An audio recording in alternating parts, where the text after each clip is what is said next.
বাগদাদে 400 হিজরি তখন চলে। বাগদাদে একটা সমস্যা সামনে আসলো, বাগদাদ শাহী মসজিদের মুফতি সাহেবের কাছে। সমস্যাটা কি? বাগদাদে এক মহিলা ছিল যে মরা মানুষের গোসল দিত, মৃত মানুষদেরকে গোসল দিত। এলাকায় কোনো মহিলা মারা গেলে লোকেরা হেরে নিতে আইতো আর হে গোসল দিয়ে দিত। একটা মহিলার ইন্তেকাল হলো, ওনার নিতে আইলো, প্যাঁচ লাগছে। ঘটনা হলো মহিলাটার তখন ঋতুস্রাব মাসিক চলছে, হালতে হায়েজে আছে। মহিলার চিন্তা হলো যে আমি হালতে হায়েজে আছি, আমি নিজেই না পাক, আমি কি কাউকে কাফন পড়ায় আল্লাহর কাছে যাওয়ার জন্য রেডি করে দেওয়ার ক্ষমতা রাখি নাকি? না পাক বদনে কি কোনো মাইয়িতরে গোসল দেওয়া আমার জন্য জায়েজ হবে? চিন্তায় করে মহিলা মাসআলা জানার জন্য মাদ্রাসায় গেছে, এরকম সহিহ হাসানায় যা দেখে কিছু আলেমে দিন বসে আছে, তাদের যা বলে আমি ঋতুস্রাবের হালতে আছি, আমার মাসিক চলছে, আমি কি কোনো মৃত মানুষকে গোসল দিতে পারবো? ওখানে যারা মুফতি সাহেব, নতুন মুফতি, এইরকম পাগড়িওয়ালা মুফতি যারা, তারা বললো যে এটা আমরা জানি না, জিহাদুল ইসলাম সাহেব আছে একজন, নাম অন্যটা বলছে আর কি, ওই বড় হুজুরের কাছে যান, উনি বললে দিবে, আমরা এই মাসাইল এত শক্তটা বলি না। তো মহিলা ওই বড় মুফতি সাহেবকে যায় বলে আমার বদন তো না পাক, আমি কি কোনো মাইয়িতের গোসল দিতে পারবো? মুফতি সাহেব বললেন পারবা, যাও দৌড়া। মহিলা রওনা করছে। রাস্তায় মুসা আলাইহিস সালাম যেমন নবীজিরে আটকাইছে, এরকম মৌলবীরা আটকাইছে।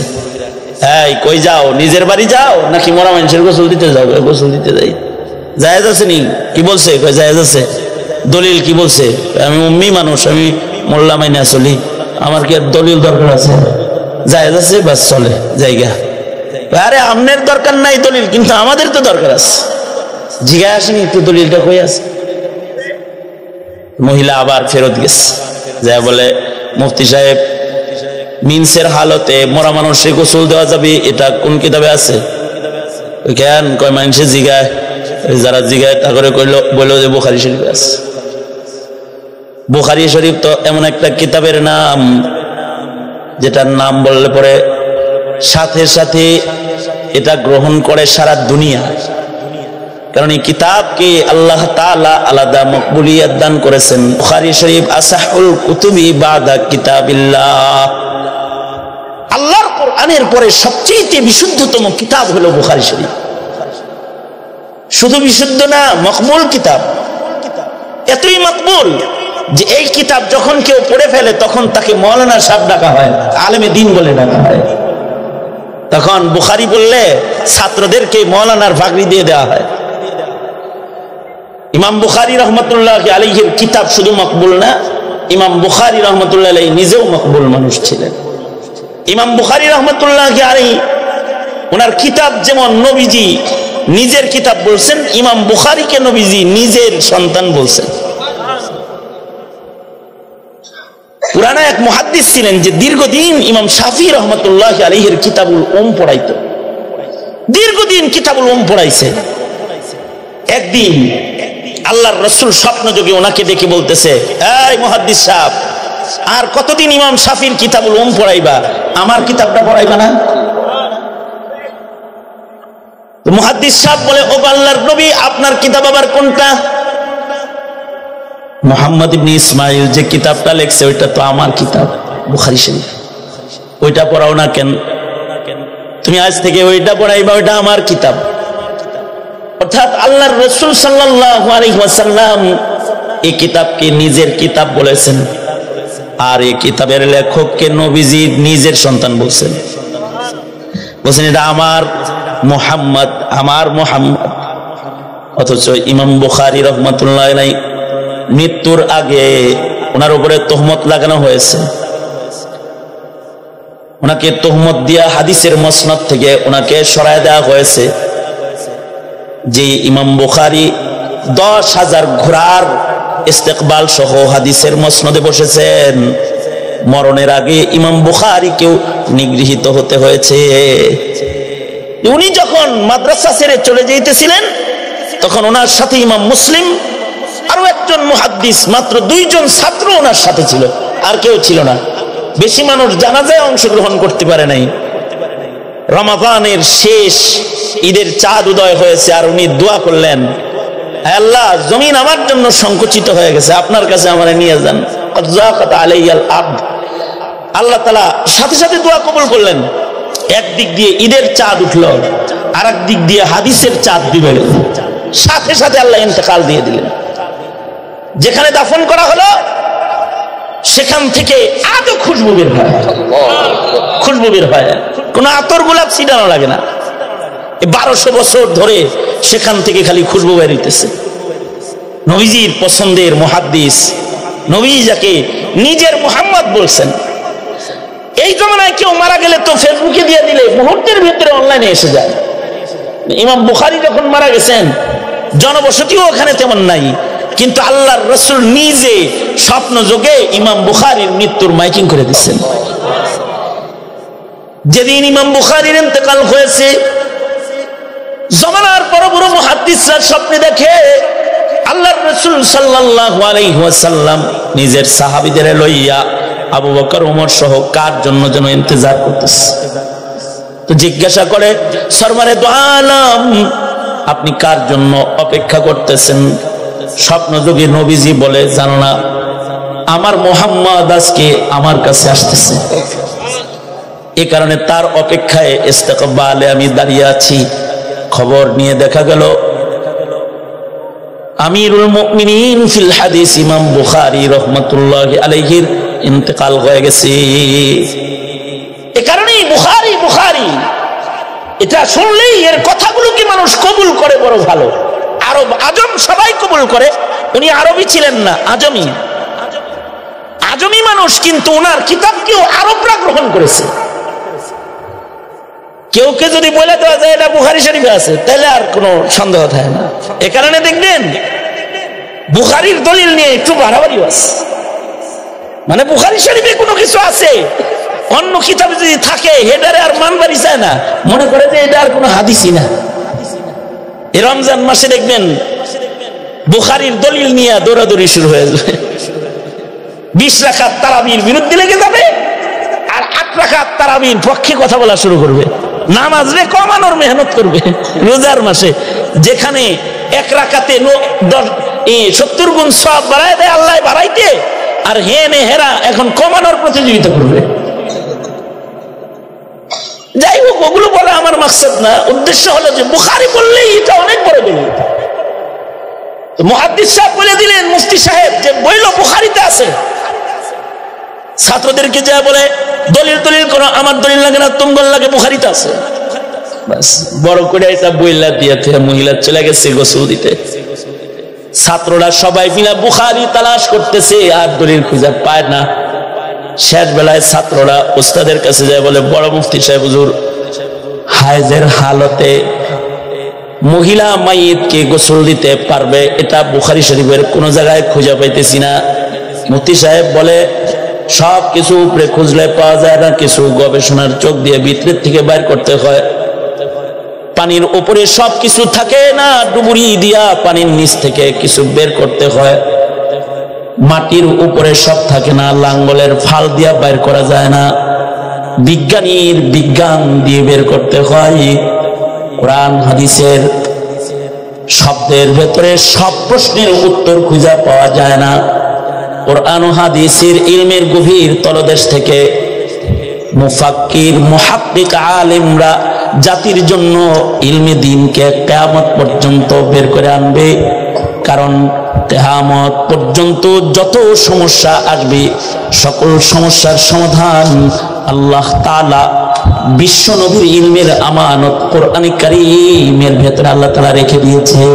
সুবহানাল্লাহ। সব কি আর উপরে থাকে নাকি? কিছু ভিতরেও থাকে। কি ভিতরে থাকে, কোন জায়গায় আছে? তাহলে বুখারী শরীফে যে নবীজির ইতিকাফের আলোচনা আছে, হালতে ইতিকাফে আল্লাহর রাসূল সাল্লাল্লাহু আলাইহি ওয়াসাল্লাম রমজান মাসে মসজিদে ইতিকাফ করতেন, আর তখন নবীজি ইতিকাফ অবস্থায় নিজের সর মুবারক মাথাকে জানালা দিয়া হুজরায় আয়েশায় বাইর করে দিতেন। আর উম্মুল মুমিনিন হালতে হায়েজে নবীজির মাথাকে ধুয়ে দিতেন। মাইয়িতের দাম কি এত বেশি হয়ে গেছে যে নবীর মাথা হালতে হায়াতে ধোয়া যায় আর মাইয়িত ধোয়া যাইব না? নবীজির এক আমল তো সারা দুনিয়ার মানুষের জন্য হিদায়াত। এ কারণেই ভাতও মহিলারা হায়েজের হালতে রান্না করতে পারে, এ কারণেই হালতে হায়েজে মাছও করতে পারে, তরকারিও রাঁধতে পারে, ডালও রান্না করতে পারে। যদি দললেই নাপাক হয়ে যাইত, এটা যদি শারীরিক নাপাক, হালতের নাপাক হালত না হইয়া এটা যদি জিসমানি কোনো নাপাকি মহিলারা হয়ে যাইত, নাজাসাতুল আইন যদি হয়ে যেত, হুকমান নাজাসাত, যে তার বদন নাপাকের হালতে আছে, এই হালতে ইবাদত নাই। যদি নাজাসাতুল আইন হয়ে যেত তাহলে রোজার মাসে সেহরির সময় বেডি গোরান না খাওয়ান নসিব হইতো না। যার ঘরে ঋতুস্রাব চলে মহিলা, হ্যাঁ হোটেলে যায় বলে খাওয়া। মাসাইল তো মাসাইল, মাসাইলের জবাব জাগতিক জ্ঞান, সব সায়েন্স একত্রিত করলেও একটা মাসআলা বের করা সম্ভব হবে না যতক্ষণ না পর্যন্ত কোরআন ও হাদিস থেকে উলামাদের নজর দিয়ে মাসাইলকে তালাশ না করা হবে। মুফতি আজম শফি রহমতুল্লাহ আলাইহি বলে গেছেন, এখন তো সোজা সোজা মাসালা আছে, এই মাসালার কথাটা উনি আরো 50 বছর আগে বলে গেছেন। মুফতি আজম বলে গেছেন, বিজ্ঞান যত উন্নত হবে মাসালার পেশ তত লাগবে, সুতরাং মুফতিরা সচ্চার হও, বেশি বেশি ফতোয়া লেখো। তো উনি বলছেন যে একটা সময় আসবে যখন অঙ্গ রিপ্লেসমেন্ট শুরু হবে। যেমন ওরই মোকদ্দমা হিসাবে এখন বিভিন্ন কিছু সংসদে আসতে চায়, সেটা হলো ট্রান্সজেন্ডার শিরোনামে আসতে চায়, যে পুরুষ নারী হইতে পারবে, নারী পুরুষ হইতে পারবে। একটা সময় আসবে তখন পুরুষ নারী হয়ে যাবে একেবারে অপারেশন করে, আর অপারেশন করে মহিলা পুরুষ হয়ে যাবে। এখন মাসাইল তো অনেক, যেমন মনে করেন রক্ত একজনের দেহে দিতেছি, এর সমাধান করতেছে কোরআন। আধুনিক সায়েন্স মানুষের চোখ পরিবর্তন শুরু করেছে, যে একজনের চোখ আর একজনের চোখে লাগাই দিতেছে। আধুনিক মেডিকেল সায়েন্স মানুষের কিডনিকে কেটে আরেকজনের কিডনির জায়গায় স্থাপন করে দিচ্ছে। আমি মুরাদনগরে মাহফিলে গেছি, তো এক লোক এসে কয়, হুজুর আমরা দুইজন মিলে একজন। দুইজন মিলে কেমনে একজন? আমি আমার দুটো কিডনি নষ্ট হয়েছে, তো আমার বউ আমার একটা কিডনি দান করছে, তো এই একজনের কিডনি আমরা এখন দুইজন, তো দুইজন মিলে আমরা দুইজন মিলাই একজনের কিডনি দিয়ে দুইজন চলে। আমি বললাম যে কিডনি দান করছে ভালো কথা, কিন্তু লাগাইলেন জায়েজ আছে কিনা না জায়েজ এটা কি জিজ্ঞাসা লইছিলেন? তা তো জিজ্ঞেনি। এটা কি ভালো হইলো না মন্দ হইলো এটাও তো জানার দরকার আছে। কারণ হলো খালি সায়েন্স কিছু দিলেই হবে না উপহার, সেটা কি জায়েজ না জায়েজ এটা তো দেখার বিষয়। যদি জায়েজ না জায়েজ না দেখেন তাহলে তো নেকি নিয়ে টানাটানি না, গুনাহ নিয়েও টানাটানি শুরু হয়ে পড়ে। কারণ হইছে আপনাকে আল্লাহ যে চোখ দিয়েছে, চোখ দিয়ে আপনি এতদিন করছেন কোরআন তেলাওয়াত, দেখছেন আলেমে দ্বীনের জিয়ারত করছেন, কাবা শরীফের জিয়ারত, আপনি চোখ দিয়ে ভালো ভালো কাম করছেন, যারে দান করে থেকে গেছেন, হে চোখ দিয়ে পিস্তলের বাটটাই না একজন মানুষও খুন করছে। বলুন তো এখন এই গুনাহটা কি হের আমল নামায় যাইব নাকি আপনার চোখ দিয়ে করছে হিসেবে আপনার আমল নামায় যাওয়ার কথা? কারণ আল্লাহ তো চোখ হেরে গুলি করার লেগে দেয় নাই, আপনার ইবাদত করার লেগে দিচ্ছে। পেশ লাগে নাই? লাগে নাই ব্যাস। আপনি যে আপনার কিডনি, যে আপনি বোর কিডনি দিয়ে লইলেন, এখন আপনি যদি এই কিডনি দিয়ে গুইরাও শালীর লোকে মুসাফা করেন আর গুনাহ খাতা করেন, তখন আপনার এই গুনাহ তো হিসাব মতো কিডনি যেহেতু হে দিছে হের আমল নামায় যাওয়ার কথা, কারণ আপনারা তো দুইজন মিলে একজন। মুফতি আজম শফি রহমতুল্লাহ আলাইহি আশ্চর্য কথা বলে গেছেন। মুফতি আজম শফি রহমতুল্লাহ আলাইহি বলেন যে এমন একটা সমাজ আসবে যেই সমাজের মানুষ দারিদ্রতার কারণে শুধু রক্ত বিক্রি নয়, পুরুষ অঙ্গও বিক্রি করে ফেলবে। মানে টাকা পয়সা নাই তো ধনির কাছে নুনুবি চালাইব আর কি, বুঝেন নাই কথাটা? মানে তার পুরুষ অঙ্গটাই একজনের কাছে বিক্রি করে ফেলেছে। আর আধুনিক বিজ্ঞান এটাও করবে যে একজনের অঙ্গ আর একজনের জায়গায় গ্রুপ মিলায় সেটিং করে লাগবে। যদি রক্ত একজনের গায়ে সচল করতে পারে, তাহলে একজনের অঙ্গ আর একজনের গায়ে চোখ যদি সেটিং করতে পারে, যদি কিডনি সেটিং করতে পারে, নুনু সেটিং করতে সমস্যাটা কি? এটি তো বড় কথা। দেখেন দুই গাছরে এক গাছ বানায় আলাইছে, মানে এক গাছের এক ডালেই ধরবে লেবু আর এক ডালে ধরবে পেয়ারা, এরকম অবস্থা। জোনাকির পোকার বাতি চিরা নিয়ে গাছের পাতার সাথে লাগাই দিচ্ছে, শুয়োরের হাড় কাইটা মানুষের হাড়ের ভিতরে লাগাই দিছে। নাজাসাতুল আইন যেটা, এটাকে মানুষের দেহের ভিতরে সেটিং শুরু করেছে। জায়েজ না না জায়েজ মাসালার তো জরুরত আছে। তুমি আর শুয়োর না, তুমি তো ইনসান। শুকরের হাড় কি তোমার হাড়ের জায়গায় নেওয়া তোমার জন্য বৈধ নাকি অবৈধ, এটাও তো জানার দরকার আছে। হায়াত তোমার এত দরকার, হায়াতটা তো আল্লাহর জন্য দরকার। আল্লাহ যদি তোমার হাড় নিয়ে যায়, তুমি শুয়োরের হাড় দিয়ে ফেললে কি করতে চাও দুনিয়াতে? শুয়ারগিরি করতে চাও নাকি ইবাদত বন্দেগী করতে চাও, কোনটা? তাই মুফতি আজম শফি রহমতুল্লাহ আলাইহি বলেছেন, মনে করো যে একজনের যে মেডিকেল সায়েন্স এখন ওই জায়গায় চলে গেছে যে পুরুষাঙ্গ কেটেও ছেদ করে হালাইছে, মনে করেন যে করে হালাইছে আর কি। এখন যদি কইরা ফেলায় দিয়া থাকে 100 বছর পরে দিন তাই করে যে সেটিং করা শুরু করে দিছে। মৌলবীরা যদি খালি ফতোয়া দেয় যে চোখ একজনের আরেকজনের দেওয়ান জায়েজ আছে, তাইলে খালি জায়েজ আছে ফতোয়া দিলে দান করব না, চোখে তালা লাগায় রাখুন লাগবো রাস্তা দিয়ে চলতে, তখন কাটটা নিয়ে লাগাই হালাই দিব। কিডনি কাটটা নিয়ে অলরেডি লাগান শুরু হয়ে গেছে।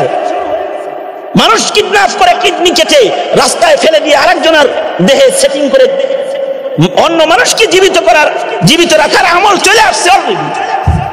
তার চিকিৎসা আরেকজনের কিডনি কাটা করা শুরু করছে। তাই যদি করে তো ওইটা কাইটা ওইটা করতে সমস্যা নাকি? যদি করে কাইটা, আর যদি সাকসেস হয়ে যায়, আর যদি সে বিবাহ করে একটা বাচ্চাও তার হয়ে যায়, তাহলে এখন প্রশ্ন আসবে, এই বাচ্চা আব্বা বলে কাকে ডাকবে? নুনুয়াল্লাহকে ডাকবে নাকি যার জৈবিক চাহিদা ব্যবহার হয়েছে তাকে ডাকবে? কার সন্তান হিসেবে গঠিত হবে? মাসালা তুমি আব্বা ডাক বের করবা, এটা বিজ্ঞান দিয়ে আব্বা ডাক বের করতে পারবে না, শরীয়তের মাসাইল দিয়ে তোমার আব্বা ডাক বের করতে হবে। কে তার বাবা মাসালা দিয়ে খুঁজে বের করতে হবে।